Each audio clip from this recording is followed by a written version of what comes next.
When someone speaks, you hear words, but you don't necessarily hear the truth. Words are the surface, like ripples on the water.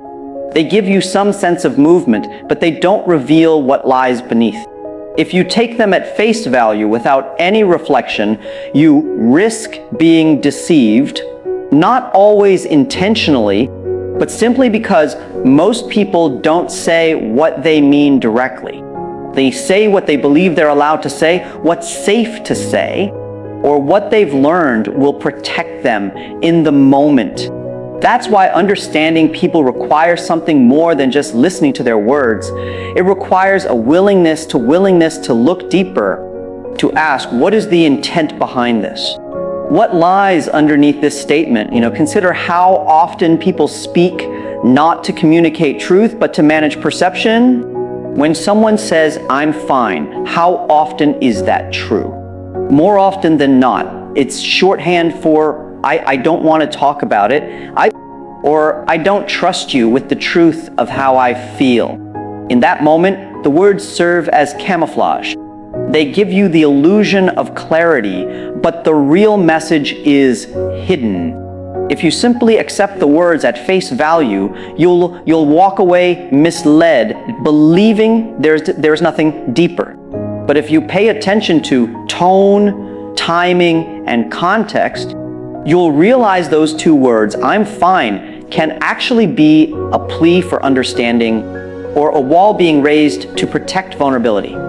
This is why maturity in communication doesn't come from mastering clever language, but from developing sensitivity to the hidden layers of meaning. Think of words as clothing. They present something, they cover something, and they can also misrepresent something. Just as you can't judge the entirety of a person by their clothing, you can't judge the entirety of what they mean by the words they choose.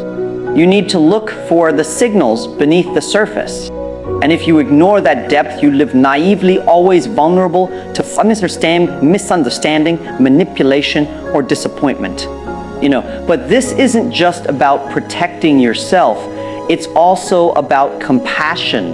Because if you learn to see beneath the words, you begin to recognize that most people carry fears they can't express.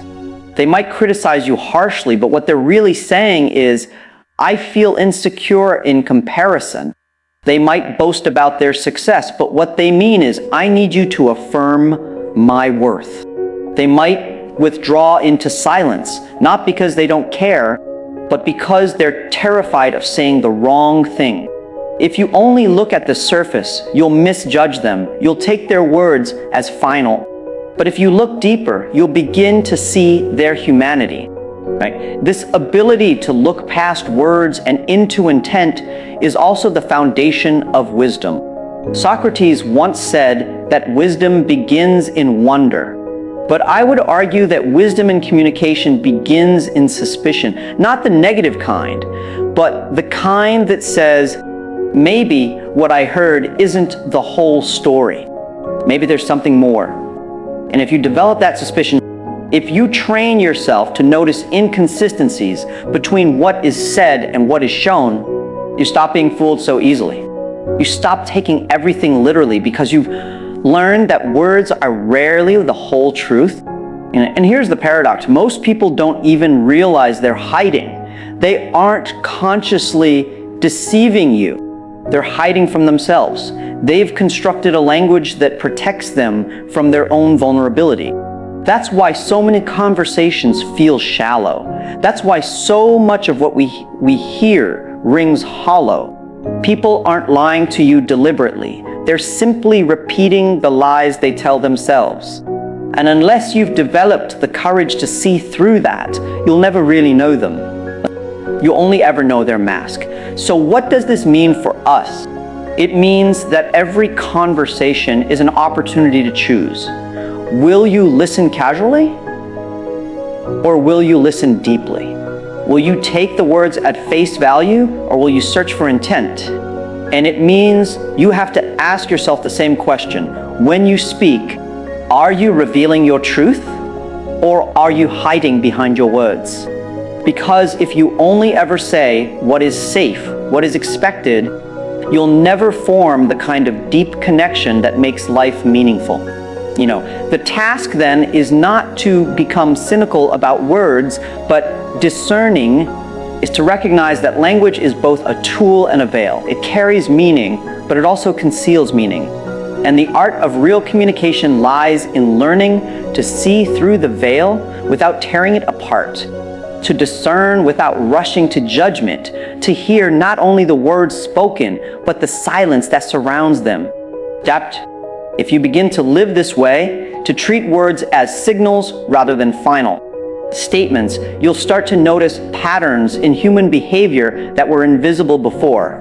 You'll see that anger often hides hurt, that indifference is often a mask for fear of rejection, that politeness sometimes cloaks resentment. And when you begin to recognize this, not only do you protect yourself from naivety, but you also become more capable of offering real understanding to others.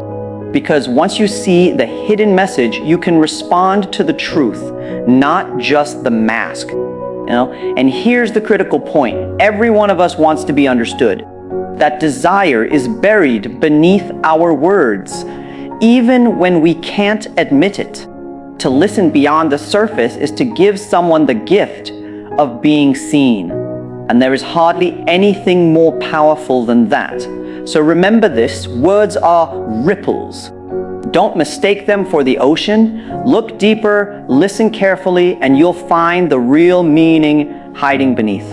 And in that practice, you not only learn what people truly mean, you also learn how to bring more truth into your own life. Closing statement. If you can learn to hear beyond the words, you will never be blind to the truth again.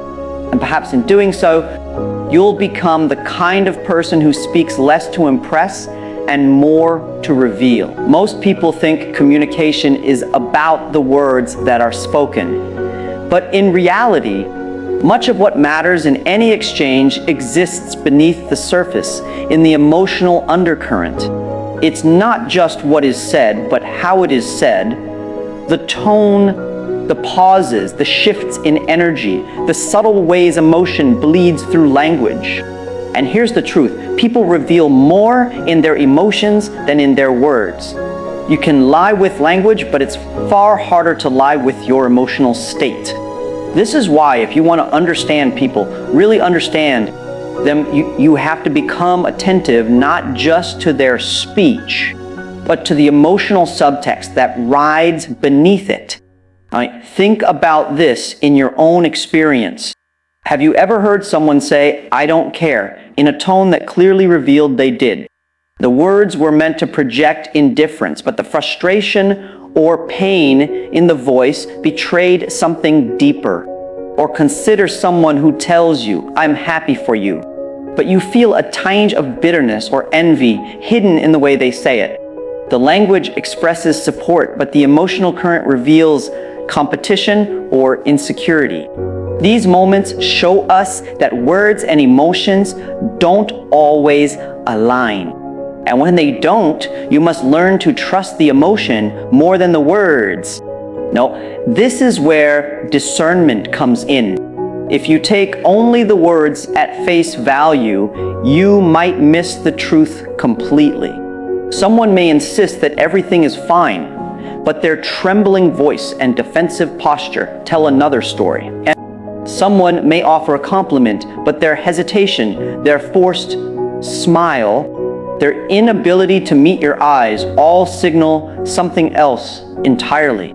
The emotional subtext is the real message, and the words are often just a mask, sometimes conscious, sometimes unconscious. And why is this important? Because the failure to notice these undercurrents is one of the reasons people feel unseen. Imagine someone is struggling, but when asked, they say, "I'm okay."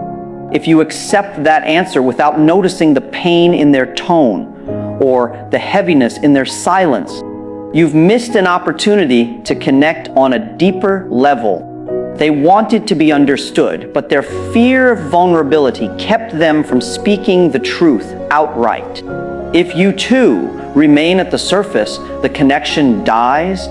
But if you attune yourself to the subtext, you might gently respond in a way that says, I sense you're not fine, and that's okay. Suddenly, the wall begins to lower. Trust grows. Real communication takes root. And the same principle applies in conflict. Often, what angers us in another person is not their words, but the emotional energy behind them. When someone speaks with contempt, even polite words feel like an attack. When someone speaks with compassion, even hard truths can be received. The emotional subtext determines whether language becomes a bridge or a weapon. If you fail to recognize this, you'll argue endlessly over semantics, never realizing that the real battle was emotional all along. What complicates this further is that most people aren't fully aware of their own emotional subtext. They might think they're communicating one thing, but their emotional state leaks out and tells another story. This is why the human face and voice are so powerful. They betray us. Micro expressions, shifts in pitch, changes in rhythm, pauses at crucial moments. These are the cracks in the armor of language. If you train yourself to notice them, you start seeing truth where others see only words. But there's a risk here too. If you become too focused on emotional subtext without cultivating empathy, you can turn it into a weapon. You can learn to read what others truly feel and then manipulate that vulnerability, and that is dangerous. The proper way to use this sensitivity is not to exploit others, but to deepen your own integrity and compassion. To listen not to gain power over others, but to offer them a space where they feel understood in a world that so often mishears them. Right? Let me put it this way, emotional subtext is the soul of communication. Words are the body, the structure, but the subtext gives it life. And when you learn to read that soul, you stop being misled by appearances. You begin to navigate relationships with a deeper sense of clarity. You know when to challenge someone because you see their anger is just a cover for fear. You know when to comfort someone because their sarcasm is just a mask for hurt. You know when to give space, when to lean in, when to stay quiet, when to speak, because you're no longer responding only to words, but to the reality that pulses beneath them. Right? So here's the challenge. Start listening with more than your ears. Pay attention to tone, to silence, to the way someone's body aligns or fails to align with their speech. Notice when laughter sounds hollow, when joy sounds forced, when agreement sounds hesitant. These are not trivial details. They're the real language people speak. And if you ignore them, you'll never grasp the depth of human interaction. Because in the end, the emotional subtext isn't just about understanding others, it's also about understanding yourself. You too reveal your emotions beneath your words. You too sometimes say yes when your hesitation screams no. You too say I don't mind while resentment simmers below. To become skilled at reading others, you must first become honest about your own emotional subtext. Only then can you cultivate the authenticity that makes relationships meaningful. Closing statement. If words are the mask, then emotions are the cracks through which the truth escapes. Learn to see those cracks, both in others and in yourself, and you'll find that real communication, the kind that builds trust. One of the most revealing aspects of human behavior lies in at the surface. Contradiction between what people say and what they actually do. Words are easy, they're cheap, they cost almost nothing. You can say you're committed, you can say you care, you can say you'll change. You'll change. But action, that's expensive. It requires discipline, sacrifice, and alignment with reality. And this is where the real truth shows itself, not in promises or declarations, but in consistent behavior over time. If you really want to understand someone, don't just listen to what they say, watch what they do. Their actions are the truest form of speech. Think of it in the simplest terms. Someone tells you, "You're important to me." Fine. But if they never show up when it matters, if they don't sacrifice time, if they don't pay attention to your needs, then the words are hollow. They might believe them when they speak them, but belief without embodiment is fantasy. Real care is demonstrated in action, not proclaimed in language. This isn't to dismiss words entirely. Words matter. They frame intention, but it's only through consistent follow-through that intention becomes reality. So this contradiction between speech and action is everywhere. It appears in politics, in relationships, in our own self-deceptions. A politician declares they fight for the people, yet spends their time serving personal interests. A partner says they value honesty, yet hides inconvenient truths. A person says they want to change their life, yet continues repeating the same destructive patterns. And perhaps the most tragic part of this dynamic is that people often believe their own words, even as their behavior betrays them. They don't see that their actions are telling an entirely different story, one far more powerful and revealing than any claim they make. The reason action carries more weight is that it demands alignment with reality.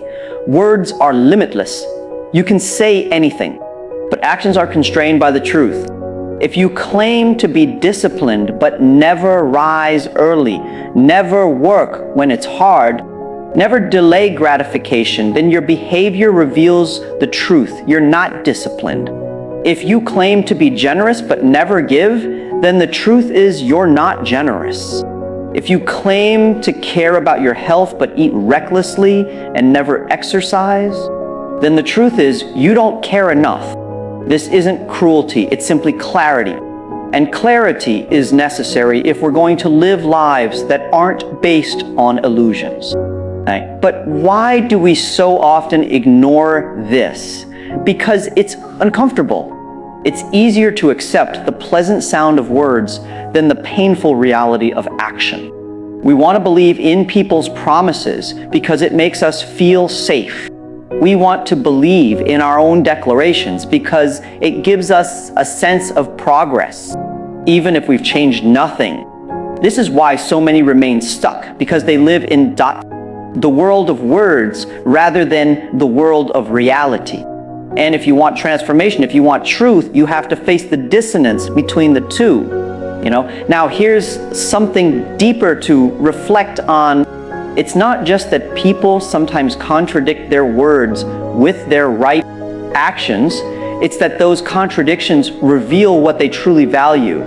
If someone claims to want success but spends all their time avoiding responsibility, their behavior reveals that comfort is a higher value than achievement.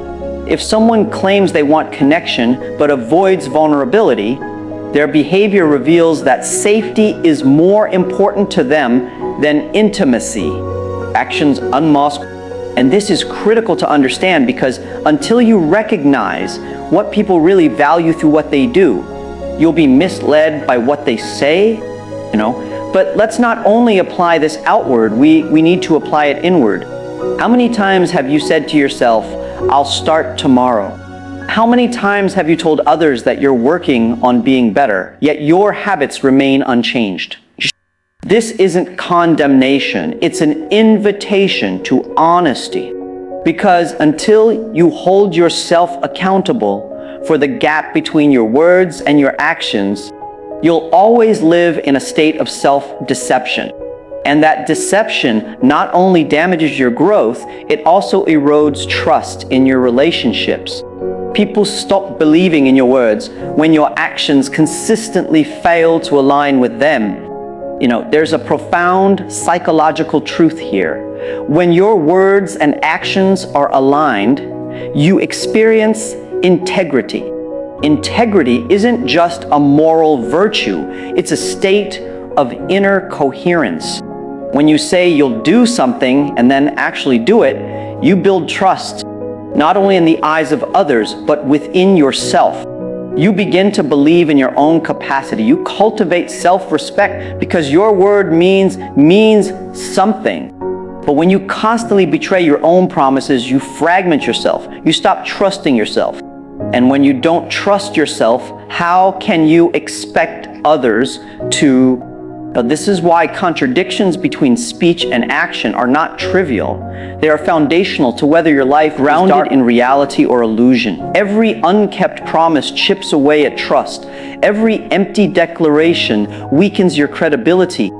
Every mismatch between what you say and what you do is a fracture in the structure of your character.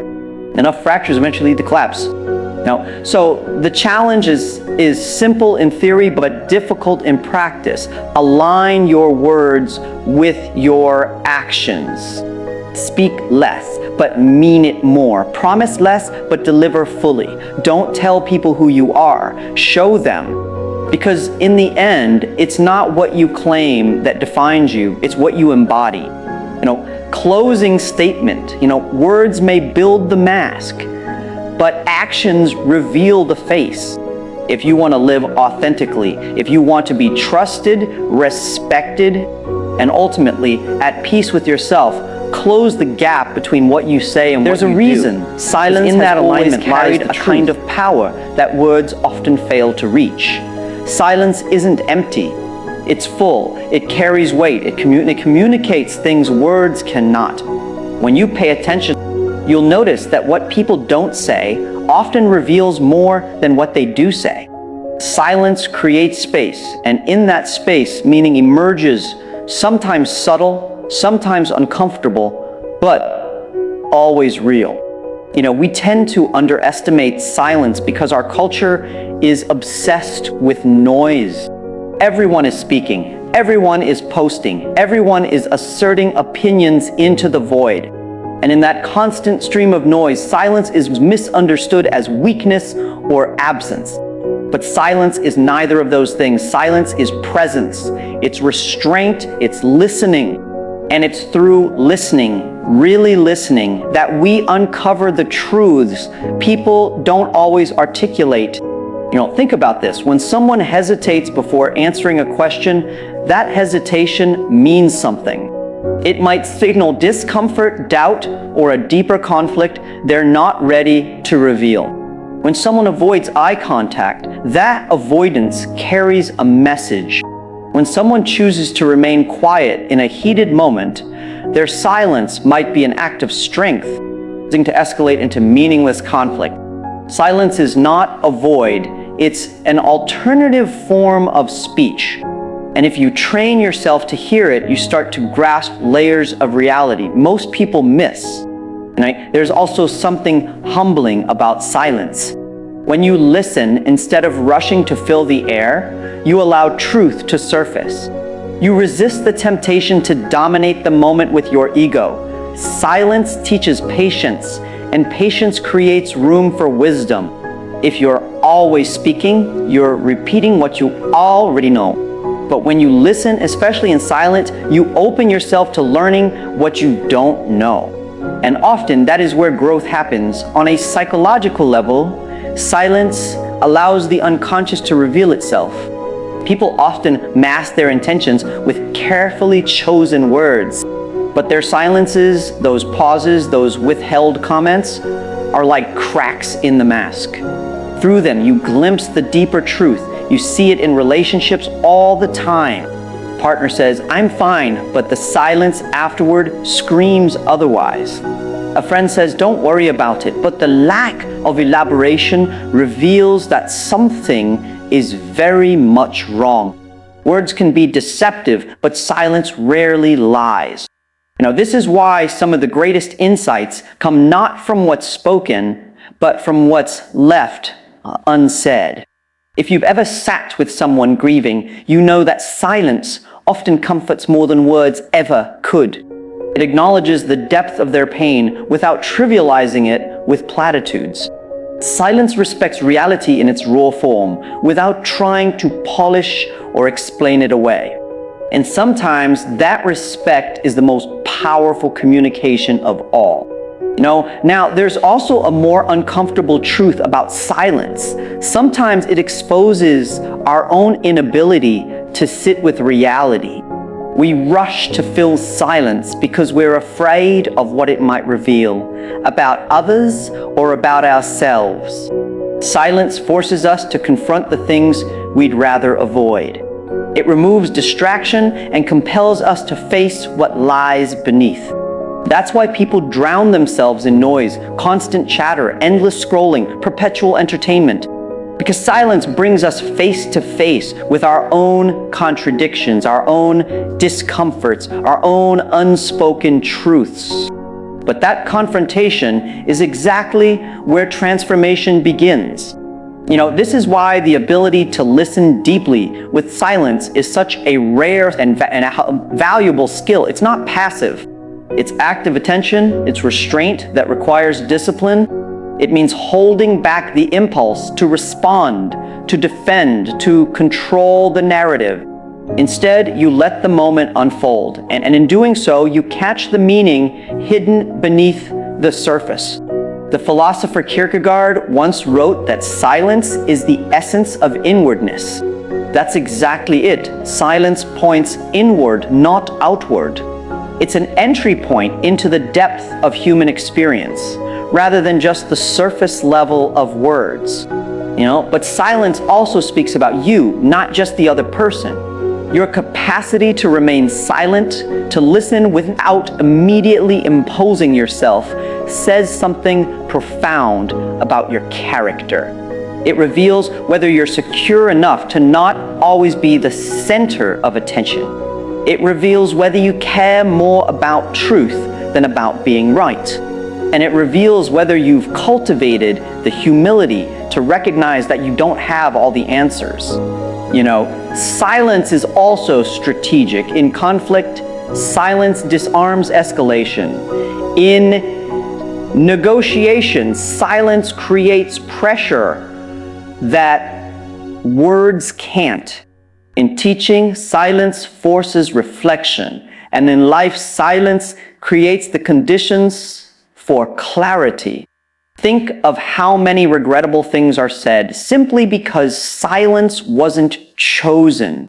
Think of how many relationships could have been preserved if one person had paused in silence, often instead of the greater power, because anger cannot be taken back. Words may be powerful, and it doesn't need to be. Right? So when we talk about unmasking hidden meanings, silence is perhaps the most revealing of all. It shows what people truly mean, not in the words they speak, but in the spaces where they choose not to speak. And it shows who we are in our capacity to hold silence without fear. Silence is not the absence of meaning. It is the space where meaning reveals itself. If you can learn to listen to silence, both in others and within yourself, you will uncover truths that words alone will never give you. And in that discovery lies a deeper understanding, not only of others, but of the essence of who you are.